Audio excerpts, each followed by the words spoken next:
Hi, welcome back, and this is part 7 of Basics of Electronic Measurement System. അപ്പോൾ ഇനി അടുത്തത് നമുക്ക് speed of response ആണ് നമുക്ക് നോക്കാനായിട്ടുള്ളത്. ഓക്കെ, ആദ്യം എന്താണ് ഈ സ്പീഡ് ഓഫ് റെസ്പോൺസ് എന്നുള്ളതിന്റെ ആ ഒരു ഡെഫിനിഷൻ നമുക്ക് ക്വിക്ക് ആയിട്ടൊന്ന് നോക്കാം. ഇവിടെ പറയുന്നത് എന്താണ്? Rapidity of instrument response. Okay, മറ്റൊന്ന് it indicates how fast output follows input. അപ്പൊ അവർ ഇൻപുട്ട് കൊടുത്തിട്ട് എത്ര വേഗത്തിൽ ഔട്ട്പുട്ട് കിട്ടുന്നു എന്നുള്ളത് സ്പീഡ് ഓഫ് റെസ്പോൺസ് ആണ് നിർണ്ണയിക്കുന്നത്. And important for rapidly changing signals. അപ്പൊ അവർ ഇൻപുട്ട് സിഗ്നൽസ് പെട്ടെന്ന് ചേഞ്ച് ആകുന്ന ടൈപ്പ് ഓഫ് സിഗ്നൽസ് ആണെങ്കിൽ അത് മെഷർ ചെയ്യുന്നതിന് ഇത് വളരെ പ്രധാനപ്പെട്ടതാണ്. ഓക്കെ, അപ്പോ നമ്മൾ ഡൈനാമിക് ക്യാരക്ടറിസ്റ്റിക്സ് ആണല്ലോ ഇവിടെ നമ്മൾ എക്സ്പ്ലോർ ചെയ്തുകൊണ്ടിരിക്കുന്നത്. ആൻഡ് അതില് one of the most important എന്ന് തന്നെ വേണമെങ്കിൽ നമുക്ക് പറയാം, അത് തന്നെയാണ് ഈ ഒരു സ്പീഡ് ഓഫ് റെസ്പോൺസ് എന്ന് പറയുന്നത്. അപ്പോ ഇവിടെ നമ്മൾ സ്ക്രീനിൽ കണ്ടതുപോലെ ഈ ഒരു സവിശേഷതയാണ് ആ ഒരു റാപ്പിഡിറ്റി അവിടെ ഡിഫൈൻ ചെയ്തത്. നമ്മൾ റാപ്പിഡിറ്റി എന്ന് പറയുന്നത് describes the rapidity with which measuring instrument reacts to the changing input quantity. ആ ഇൻപുട്ട് ക്വാണ്ടിറ്റി മാറി വരുന്ന അനുസരിച്ച് എത്ര ഫാസ്റ്റ് ആയിട്ടാണ് അത് ഡിറ്റക്ട് ചെയ്ത് അതിന്റെ ആ ഒരു ഔട്ട്പുട്ടും മാറി വരുന്നത്. അതാണ് ശരിക്കും സ്പീഡ് ഓഫ് റെസ്പോൺസ് എന്ന് പറയുന്നത്. അപ്പോ ഇവിടെ ആ ഒരു മെഷേർഡ് ക്വാണ്ടിറ്റി മാറുന്ന വേളയിൽ, അപ്പൊ കണ്ടിന്യൂസ് ആയിട്ട് ചേഞ്ച് ആയിക്കൊണ്ടിരിക്കുന്ന ആ ഒരു മെഷേർഡ് ക്വാണ്ടിറ്റി ആണെങ്കിൽ ആ ഒരു ഇൻസ്ട്രുമെന്റ് പെട്ടെന്ന് തന്നെ അതിന്റെ ആ ഒരു ഔട്ട്പുട്ട് ആ മാറ്റം വരുന്നതിനെ അനുസരിച്ച് അതിനെ ഡിസ്പ്ലേ ചെയ്യും എന്നുള്ളതാണ്. അപ്പോ സ്പീഡ് ഓഫ് റെസ്പോൺസ് ആക്ച്വലി ഈ ഒരു മാറ്റം എത്ര ക്വിക്കായിട്ട് ഈ ഒരു അഡ്ജസ്റ്റ്മെന്റ് നടക്കുന്നു എന്നുള്ളതിനെ നമുക്ക് കാണിച്ചു തരുന്നു, അല്ലെങ്കിൽ എന്നുള്ളതിനെ തീരുമാനിക്കുന്നത് സ്പീഡ് ഓഫ് റെസ്പോൺസ് ആണ്. നോക്ക്, വളരെ ചുരുങ്ങിയ സമയം കൊണ്ട് ആ ഒരു ഇൻപുട്ട് സിഗ്നൽ അവിടെ മാറി വരുന്നു എന്ന് വിചാരിക്കുക. അത് ഈ ഇൻസ്റ്റന്റ് ആയിട്ട് അടുത്ത ചേഞ്ച് വരുന്നതിന് മുന്നേ ഔട്ട്പുട്ടിൽ ആ ചേഞ്ച് വരണം, ഇല്ലെങ്കിൽ നമുക്ക് കറക്റ്റ് ആയിട്ടുള്ള ഒരു മെഷർമെന്റ് അവിടെ കിട്ടില്ല എന്നുള്ളത് തന്നെയാണ്, അല്ലെ? അപ്പൊ ഇവിടെ എന്താ സംഭവിക്കുന്നത്? ഒരു ഇൻസ്ട്രുമെന്റിന് ഒരു ഹൈ സ്പീഡ് ഓഫ് റെസ്പോൺസ് ഉണ്ടെങ്കിൽ what it actually does is it produces an output that closely tracks the changing input. അപ്പോൾ സ്പീഡ് ഓഫ് റെസ്പോൺസ് ഹൈ ആണെങ്കിൽ ആ ചേഞ്ചിങ് ഇൻപുട്ട് മാറുന്ന അനുസരിച്ച് ഓൾമോസ്റ്റ് ഇൻസ്റ്റന്റ് ആയിട്ട് അതിനകത്ത് വരുന്ന ആ ഒരു വേരിയേഷൻസ് ഒബ്സർവ് ചെയ്യാനായിട്ട് സാധിക്കും. നോക്ക്, ഇത് ഒന്നും കൂടെ വിഷ്വലൈസ് ചെയ്തെടുക്കുന്നതിന് നമ്മൾ ആ ഒരു റാപ്പിഡ് ആയിട്ട് ഇൻപുട്ട് സിഗ്നൽസ് മാറുന്ന ഒരു സിറ്റുവേഷൻ ഒന്ന് ആലോചിച്ച് നോക്കുക. അതായത് ഒരു റാപ്പിഡ് ഇൻക്രീസ് ഇൻ വോൾട്ടേജ് നടക്കുന്നുണ്ട് എന്ന് വിചാരിക്കുക. ഈ വോൾട്ടേജിലെ വ്യതിയാനങ്ങൾ വളരെ പെട്ടെന്നല്ലേ ആ വോൾട്ടേജ് കൂടുകയും കുറയുകയും ഒക്കെ ചെയ്യുന്നത്. അപ്പോൾ ഒരു റെസ്പോൺസീവ് ആയിട്ടുള്ള ഒരു ഇൻസ്ട്രുമെന്റ് ആണെങ്കിൽ ഈ ഒരു ചേഞ്ചിനെയും അത് ഓൾമോസ്റ്റ് ഇൻസ്റ്റന്റ്ലി അത് കാണിക്കണം.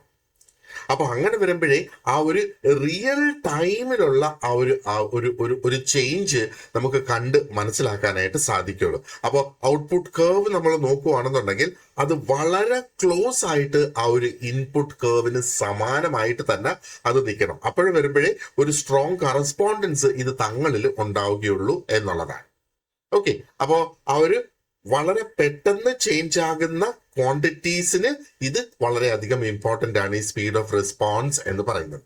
ഇനി ഇതിന്റെ ആ ഒരു ഫിസിക്കൽ പെർസ്പെക്റ്റീവിൽ നമ്മൾ നോക്കുകയാണെന്നുണ്ടെങ്കിലോ, ഈ സ്പീഡ് ഓഫ് റെസ്പോൺസിനെ സ്വാധീനിക്കുന്നത് അതിന്റെ ഓരോ ഇൻസ്ട്രുമെന്റിന്റെയും ആ ഒരു ഇന്റേണൽ പ്രോപ്പർട്ടീസ് ആണ്. ഇന്റേണൽ പ്രോപ്പർട്ടീസ് എന്ന് പറയുമ്പോഴത്തേക്ക് ആ ഒരു മെക്കാനിക്കൽ സിസ്റ്റത്തിന്റെ ഇനേർഷ്യ ഇവിടെ കണക്കിലെടുക്കണം. ആ ഇലക്ട്രോണിക് കമ്പോണൻസിന്റെ എനർജി സ്റ്റോറേജ് ഇവിടെ കണക്കിലെടുക്കണം. അതേപോലെ തന്നെ ഹീറ്റ് ട്രാൻസ്ഫറും, തേർമൽ സിസ്റ്റത്തിൽ ആ ഹീറ്റ് ട്രാൻസ്ഫറും ഇവിടെ കണക്കിലെടുക്കേണ്ടതായിട്ടുണ്ട്. കാരണം ഈ ഫാക്ടേഴ്സ് ആണ് ഡിറ്റർമിൻ ചെയ്യുന്നത് എത്ര വേഗതയിൽ ആ ഒരു ഇൻസ്ട്രുമെന്റിന് ഒരു സ്റ്റേറ്റിൽ നിന്ന് മറ്റൊരു സ്റ്റേറ്റിലേക്ക് മാറും എന്നുള്ളത്. ഓക്കെ, ഇതിപ്പം ഒരു ബ്രോഡ് സെൻസിൽ നമ്മൾ പറയുകയാണെങ്കിൽ സ്പീഡ് ഓഫ് റെസ്പോൺസ് ശരിക്കും റിഫ്ലക്ട് ചെയ്യുന്നത് ആ ഒരു dynamic agility of the instrument ആണ് സ്പീഡ് ഓഫ് റെസ്പോൺസ് കൊണ്ട് ഉദ്ദേശിക്കുന്നത്. ഓക്കെ, ഇനി എന്ത് സംഭവിക്കും ഒരു സ്ലോ റെസ്പോൺസ് ആണെങ്കിൽ? സ്ലോ റെസ്പോൺസിന്റെ എഫക്റ്റ് എന്താണ് എന്ന് നമുക്ക് ഇവിടുന്ന് ക്വിക്ക് ആയിട്ട് നോക്കാം. അപ്പോ നമ്മൾ ഈ ഒരു സ്പീഡ് ഓഫ് റെസ്പോൺസിന്റെ കോൺസെപ്റ്റ് ഇപ്പൊ മനസ്സിലാക്കിയല്ലോ. അതേപോലെ പ്രധാനപ്പെട്ടതാണ് ആ ഒരു എന്താ പറയണ്ടേ, റെസ്പോൺസ് റിലേറ്റീവ്ലി സ്ലോ ആണെങ്കിൽ എന്ത് സംഭവിക്കും എന്നുള്ളത്. അപ്പോൾ ഈ ഒരു ബിഹേവിയർ നമ്മൾ നോക്കുവാണെന്നുണ്ടെങ്കിൽ അത് കാണിക്കുന്ന എന്താണ്, ആ ഡൈനമിക് ക്യാരക്ടറിസ്റ്റിക്, പ്രത്യേകിച്ച് ഈ സ്പീഡ് ഓഫ് റെസ്പോൺസ് എന്ന് പറയുന്നത് ആ മെഷർമെന്റിന്റെ ക്വാളിറ്റിയെ ഡയറക്ട്ലി ഇവിടെ സ്വാധീനിക്കുകയാണ് ചെയ്യുന്നത്, അല്ലേ? അപ്പോൾ സ്ലോ റെസ്പോൺസ് വരുമ്പോൾ ആ output actually takes A noticeable time. നമുക്ക് നോട്ടീസ് നമുക്ക് മനസ്സിലാക്കത്തക്ക രീതിയിലുള്ള ഒരു സമയം എടുത്തേ ആ ഒരു ഔട്ട്പുട്ട് അവിടെ വരികയുള്ളൂ. ആ ഒരു ഇൻപുട്ട് ചേഞ്ച് ആകുന്നതനുസരിച്ച് ഔട്ട്പുട്ട് അഡ്ജസ്റ്റ് ആകാനുള്ള സമയം ഇവിടെ കൂടുതൽ വരുന്നത്. അപ്പൊ എന്താ സംഭവിക്കുക, ആ ഒരു മെഷേർഡ് ക്വാണ്ടിറ്റി അവിടെ വേരി ചെയ്യും എന്നുള്ളതാണ്. അപ്പോ ആ ഒരു ഇൻസ്ട്രുമെന്റിന്റെ ഔട്ട്പുട്ട് ആക്ച്വലി ഒരു ഡിലേ പാറ്റേൺ അവിടെ ഫോളോ ചെയ്യുന്നതായിട്ട് കാണാം. അപ്പൊ ഇതിനെയാണ് നമ്മൾ ഡിലേഡ് ഇൻഡിക്കേഷൻ എന്ന ആ ഒരു ടേം ഉപയോഗിച്ച് ഡിസ്ക്രൈബ് ചെയ്യുന്നത്. അപ്പൊ ഇവിടുത്തെ ഡിലേ എന്ന് പറയുമ്പോൾ എന്താണ്, അറ്റ് എനി ഗിവൻ ഇൻസ്റ്റന്റ്, ഏതൊരു സമയത്തും ആ ഒരു reading corresponds to an earlier value, അല്ലേ? കാരണം ആ ഒരു ഇൻപുട്ട് കോൺസ്റ്റന്റ് ആയിട്ട് ചേഞ്ച് ചെയ്തുകൊണ്ടിരിക്കുക. അപ്പോൾ നമ്മൾ ഏറ്റവും അവസാനം വന്ന ആ ഒരു ഇൻപുട്ട് ലെവലിന്റെ ഇൻഡിക്കേഷൻ ആയിരിക്കില്ല ഈ പുറത്ത് വരുന്നത്. അപ്പൊ ആ ഡിലേയുടെ ദൈർഘ്യം അനുസരിച്ച് അതൊരു ഏർലിയർ ഇൻപുട്ടിന്റെ വാല്യൂ ആണ് ഇവിടെ ആ ഒരു ഔട്ട്പുട്ടിലേക്ക് നമുക്ക് വരുന്നത്. അപ്പൊ ആ ഒരു പ്രസന്റ് കണ്ടീഷൻ ആയിരിക്കില്ല വരുന്നത്, നമുക്ക് പഴയ വാല്യൂ ആയിരിക്കും ഇവിടെ കിട്ടുന്നത്. അപ്പൊ ഇങ്ങനെ ഒരു ടൈം ലാഗ് ഉണ്ടാവുകയാണെങ്കിൽ ആ ഒരു ഇൻപുട്ടും ഔട്ട്പുട്ടുമായിട്ടുള്ള ആ ഒരു ടൈം ലാഗ് വരുമ്പോൾ അവിടെ ഒരു ഡൈനമിക് എറർ ആണ് സംഭവിക്കുന്നത്. അപ്പം ഡൈനമിക് എറർ റെപ്രസെന്റ് ചെയ്യുന്ന എന്താണ്, it represents the difference between the actual value of the quantity at any given moment and the value indicated by the instrument at the same moment.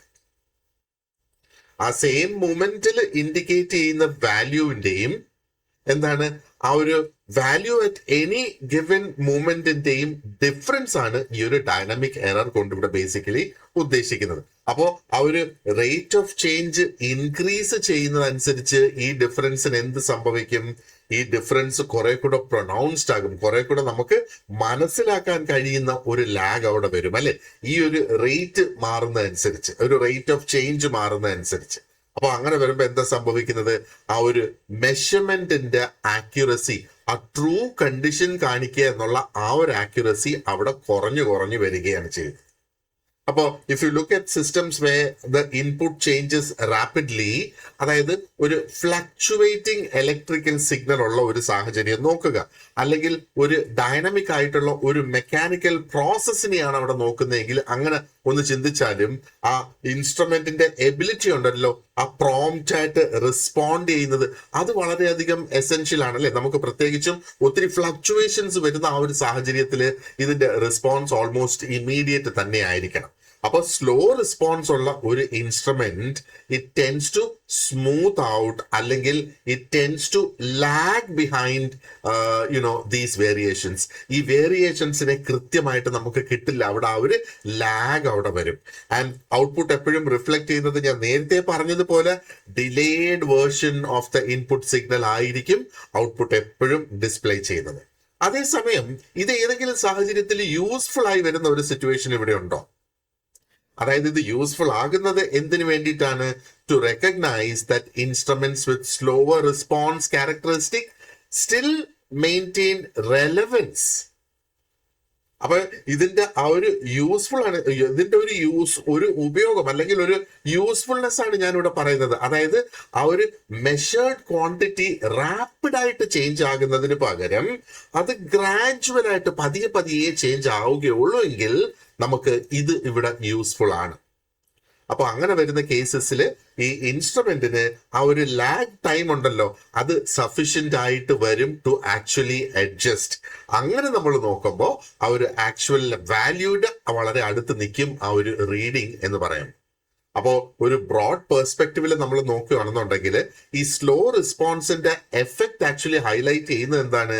The importance of matching the dynamic capability, അതായത് ആ ഒരു instrument ഏതോ ആയിക്കോട്ടെ instrument, ആ ഇൻസ്ട്രുമെന്റിന്റെ dynamic capability should match with the nature of the measured signal. നമ്മുടെ ആ input signal അല്ലേ ഇവിടെ മെഷർ ചെയ്യുന്നത്. അപ്പോൾ ആ ഇൻപുട്ട് സിഗ്നലിന്റെ സ്വഭാവത്തിന് മാച്ച് ആകുന്നതായിരിക്കണം ഡൈനമിക് ക്വാളിറ്റീസ് ഓഫ് അല്ലെങ്കിൽ കേപ്പബിലിറ്റീസ് ഓഫ് ദ ഇൻസ്ട്രുമെന്റ്. അതാണ് ബേസിക്കലി നമ്മളിവിടെ മനസ്സിലാക്കേണ്ടത്. അപ്പോൾ നമ്മൾ കൃത്യമായിട്ട് സൂക്ഷിച്ച് തിരഞ്ഞെടുക്കുന്ന ഒരു ഇൻസ്ട്രുമെന്റ് ആണെങ്കിൽ അത് ഉറപ്പ് വരുത്തുന്നത് എന്താണ്, അതായത് അവിടെ നമ്മൾ ഉറപ്പ് വരുത്തേണ്ട സംഗതി എന്ന് പറയുന്നത് ഈ റെസ്പോൺസ് ക്യാരക്ടറിസ്റ്റിക് എന്ന് പറയുന്നത്, അതിന്റെ സ്പീഡ് ഓഫ് റെസ്പോൺസ് എന്ന് പറയുന്നത്, ഇറ്റ് ഷുഡ് ആക്ച്വലി എന്താ പറയേണ്ടത്, align with the rate at which the measurement varies, അല്ലെങ്കിൽ rate at which the measurand varies. ആ മെഷർ ചെയ്തുകൊണ്ടിരിക്കുന്ന സംഗതി വേറി ചെയ്യുന്ന സ്പീഡ് അനുസരിച്ച് അഡാപ്റ്റ് ചെയ്യത്തക്ക രീതിയിലുള്ള ഒരു മെഷീൻ അവിടെ വേണം എന്നുള്ളതാണ് പറയുന്നത്. എങ്കിലേ നമുക്ക് വളരെയധികം മീനിങ് ഫുൾ ആയിട്ടുള്ള ഒരു മെഷർമെന്റ് ഇവിടെ ലഭിക്കുള്ളൂ.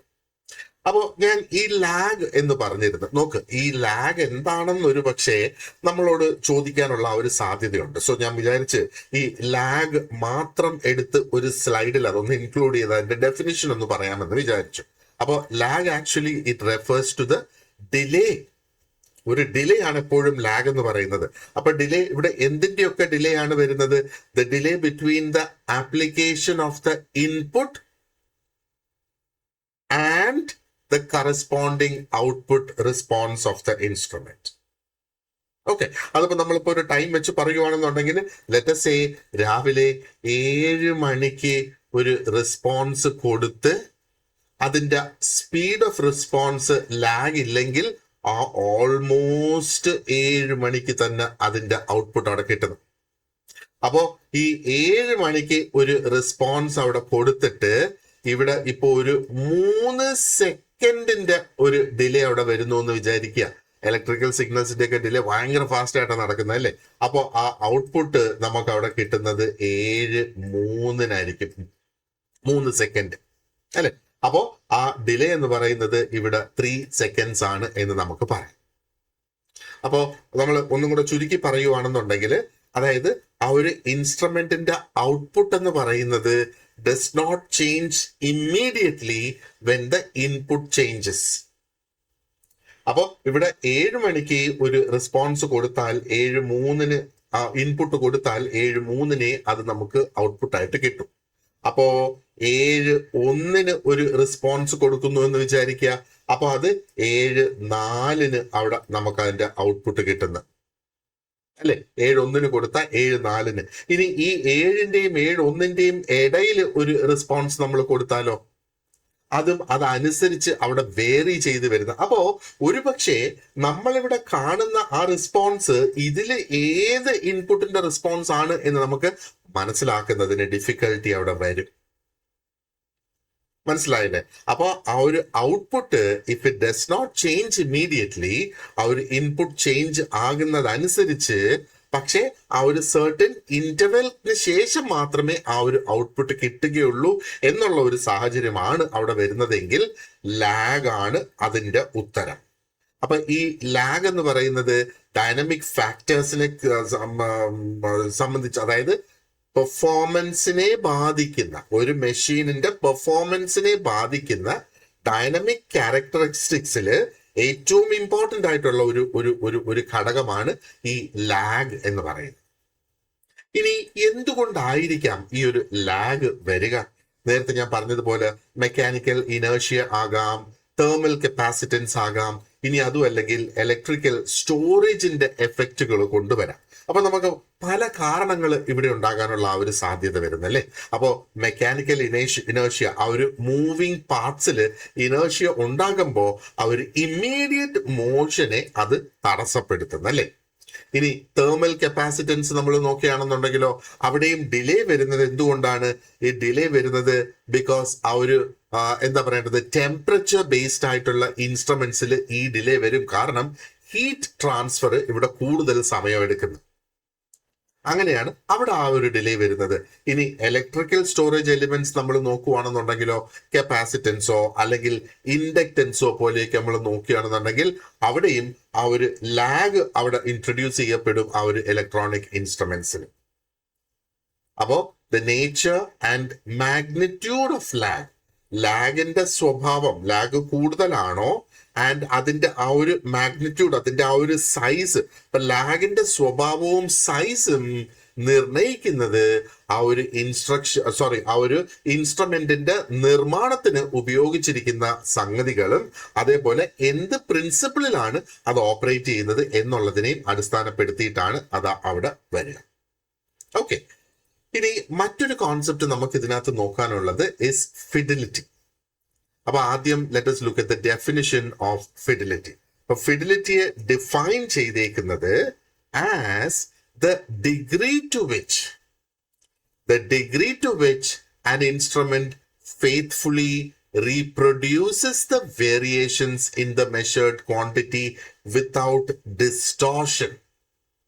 അപ്പോ ഒരു തരത്തിലുള്ള ഒരു അലങ്കോലപ്പെടുത്തൽ അല്ലെങ്കിൽ ഡിസ്റ്റോർഷൻ ഇല്ലാതെ ആ ഒരു മെഷീന് ഉണ്ടാക്കാൻ സാധിക്കുന്ന അല്ലെങ്കിൽ ആ ഒരു വേരിയേഷൻസിനെ ഡിറ്റക്ട് ചെയ്യാൻ സാധിക്കുന്ന ആ ഒരു മെഷീനിന്റെ കഴിവാണ്. അപ്പൊ ഇവിടെ ഡിഗ്രി എന്ന് പറയുമ്പോഴത്തേക്ക് നമുക്ക് വേണമെങ്കിൽ പറയാം അതിനൊരു ട്രൂ വാല്യൂ അവിടെയുണ്ട്. എന്തുമാത്രം ആ ഒരു ട്രൂവിനടുത്തേക്ക് ഇവിടെ വരുന്നു എന്നുള്ളതാണ് ആ ഒരു ഡിഗ്രി എന്ന് പറയുന്നത്. അപ്പോ ഒരു ഹൈ ഫിഡിലിറ്റി ആക്യുറസി ഉള്ള ഒരു മെഷീൻ എന്ന് പറയുമ്പോഴത്തേക്ക് അത് ആ ഒരു ഇൻപുട്ട് സിഗ്നലിനെ അത് വളരെ പെട്ടെന്ന് ആക്യുറേറ്റ് ആയിട്ട് ഫോളോ ചെയ്യുന്നു എന്നുള്ളതാണ്. അപ്പോ അതിന്റെ ആ ഒരു എന്താ പറയേണ്ടത്, വേവ് ഫോം ഷേപ്പിനെ അതേപോലെ അത് പ്രിസർവ് ചെയ്യുന്നു. ആംപ്ലിറ്റ്യൂഡിനെയും ടൈമിങ്ങിനെയൊക്കെ അതേ കണക്ക് അത് മെയിൻറ്റെയിൻ ചെയ്യുന്നു എന്നുള്ളതാണ്. അപ്പോ ഫിഡിലിറ്റി ഇവിടെ പ്രധാനപ്പെട്ടതാകുന്നത് എപ്പോഴാണ്? ആ ഒരു വേവ് ഫോം അനാലിസിസിലും അതേപോലെ സിഗ്നൽ മെഷർമെന്റ് ആപ്ലിക്കേഷൻസിലുമാണ് ഈ ഒരു ഫിഡിലിറ്റി ഇമ്പോർട്ടന്റ് ആയിട്ട് വരുന്നത്. ഇനി ഫിഡിലിറ്റിയുടെ പ്രാധാന്യം മാത്രം നമുക്ക് സെപ്പറേറ്റ് ആയിട്ടൊന്ന് നോക്കിയാലോ. ഹൈ ഫിഡിലിറ്റി എപ്പോഴാണ് ആവശ്യമായിട്ട് വരുന്നത്? ആ ഒരു എന്താ പറയേണ്ടത്, ടൈം വേരിയിങ് സിഗ്നൽസിനെ മെഷർ ചെയ്യുന്ന സമയത്ത്. അപ്പോൾ ഓൾട്ടർനേറ്റിംഗ് ആയിട്ടുള്ള voltages, current and communication signals ആണ് ഇതിന്റെ ഭാഗമായിട്ട് വരിക. അപ്പൊ അതിനെയൊക്കെ മെഷർ ചെയ്യുന്ന ആ ഒരു സമയത്ത് നമുക്ക് അത് ടൈം വേരിയിങ് ആയിട്ടുള്ള സിഗ്നൽസ് ആണ്.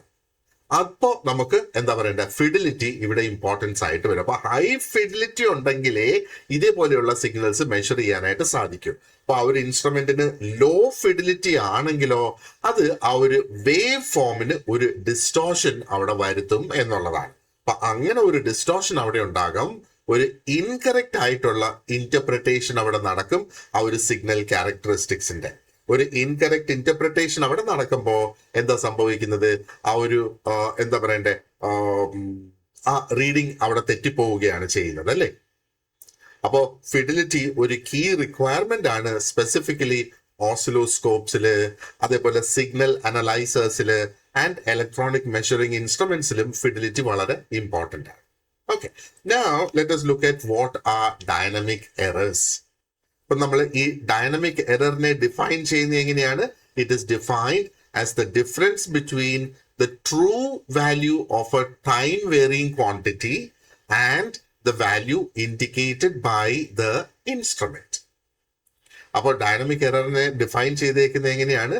അതൊരു ഡിഫറൻസ് ആയിട്ടാണ് ഡിഫൈൻ ചെയ്തേക്കുന്നത്, അല്ലേ? ആൻഡ് ഇവിടെ എന്തൊക്കെയാണ് ഈ ഒരു എന്തിന്റെയൊക്കെ ഡിഫറൻസ് ആണ് ഇവിടെ നോക്കുന്നത്? ആ ഒരു true value of time varying quantity, ആ ഒരു ടൈം വേരിയിങ് ക്വാണ്ടിറ്റിയുടെ ട്രൂ വാല്യൂവും ആ ഒരു ഇൻഡിക്കേറ്റഡ് വാല്യൂ ഓഫ് ദ ഇൻസ്ട്രുമെന്റും, ആ ഇൻസ്ട്രുമെന്റ് ഇൻഡിക്കേറ്റ് ചെയ്യുന്ന വാല്യൂവിന്റെയും കൂടെ ഡിഫറൻസ് ആണ് ഡൈനാമിക് എറർ ആയിട്ട് ഡിഫൈൻ ചെയ്തിട്ടുള്ളത്. അപ്പൊ ഇവിടെ കുറച്ച് അസംഷൻസ് ഉണ്ട്. അസംഷൻസ് എന്ന് പറയുന്നത് അതായത് ഒരു സ്റ്റാറ്റിക് എററും അവിടെ പ്രസന്റ് അല്ല എന്നുള്ള ഒരു അസംഷൻ. അപ്പൊ നമുക്ക് സ്റ്റാറ്റിക് എറർ ഉണ്ടാകാൻ പാടില്ല, സ്റ്റാറ്റിക് എറർ ഇല്ല എന്ന ഒരു അസംഷനിലാണ് നമുക്ക് ഈ ഒരു ഡൈനാമിക് എററിന്റെ കോൺസെപ്റ്റ് തന്നെ അവിടെ വരുന്നത്. And dynamic error is the difference between true and indicated value. അതാണ് ആ ഒരു ഡൈനാമിക് എറർ എന്ന് പറയുന്നത്.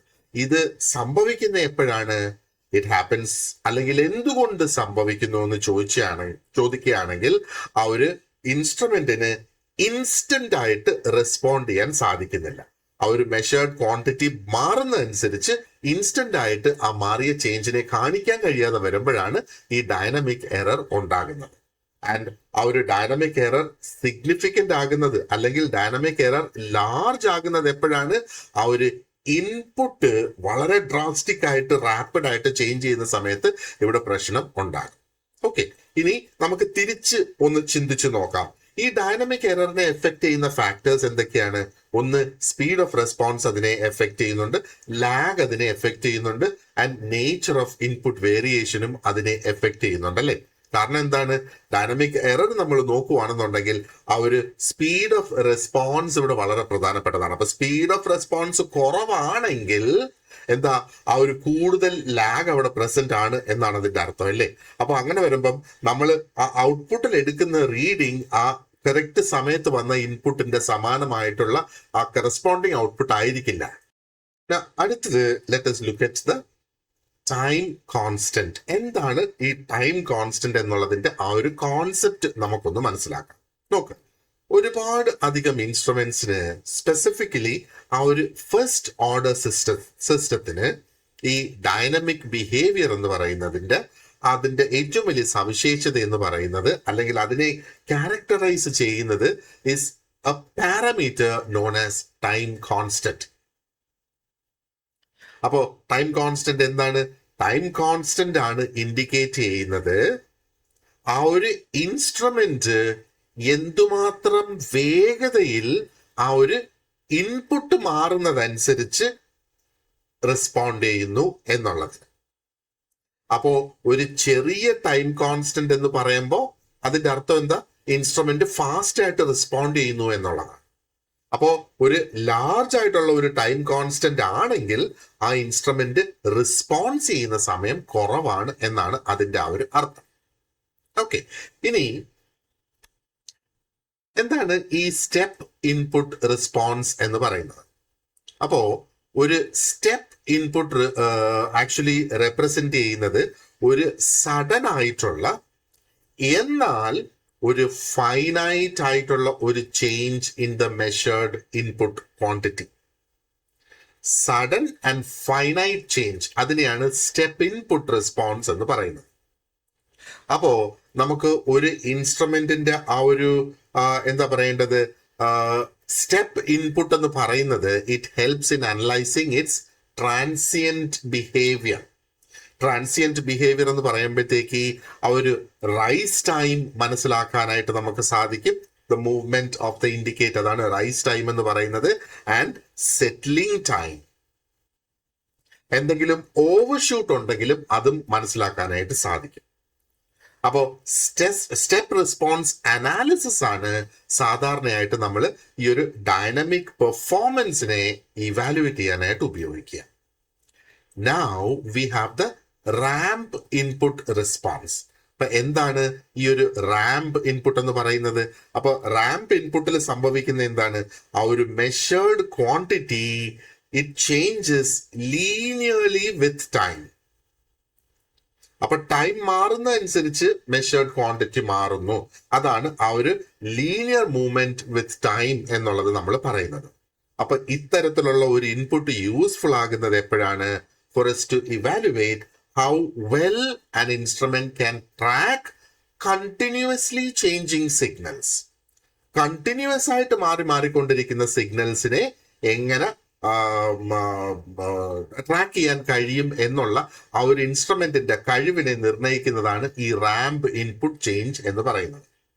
അപ്പോ ഒരു ലാർജ് ലാഗ് ഉള്ള ഒരു ഇൻസ്ട്രുമെന്റ് ആണ് എങ്കിൽ അവിടെ എന്താ സംഭവിക്കുക? It may fail to follow ramp inputs. അപ്പൊ വലിയ ലാഗ് ഉണ്ടെങ്കിൽ ആ ഇൻപുട്ട് മാറുന്നതനുസരിച്ച് അതിന്റെ ഔട്ട്പുട്ട് കൃത്യമായിട്ട് അവിടെ വരില്ല, ആക്യുറേറ്റ് ആയിരിക്കില്ല. അപ്പോ എന്താ പറയേണ്ടത്?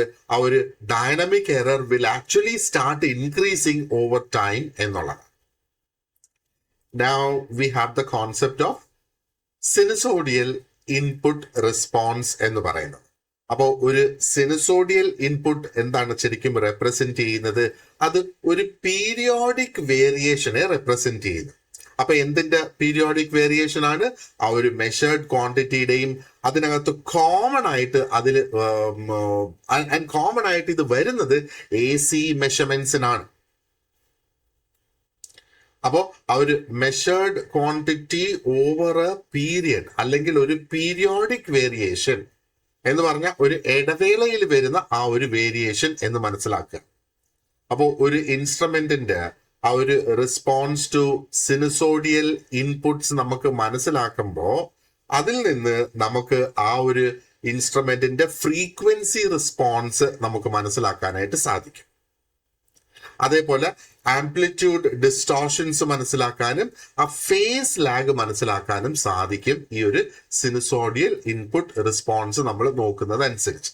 അപ്പോൾ ഈ ഒരു അനാലിസിസ് പ്രത്യേകിച്ചും ഇമ്പോർട്ടന്റ് ആകുന്നത് ഇലക്ട്രിക്കൽ ആൻഡ് ഇലക്ട്രോണിക് മെഷറിംഗ് സിസ്റ്റത്തിനാണ്.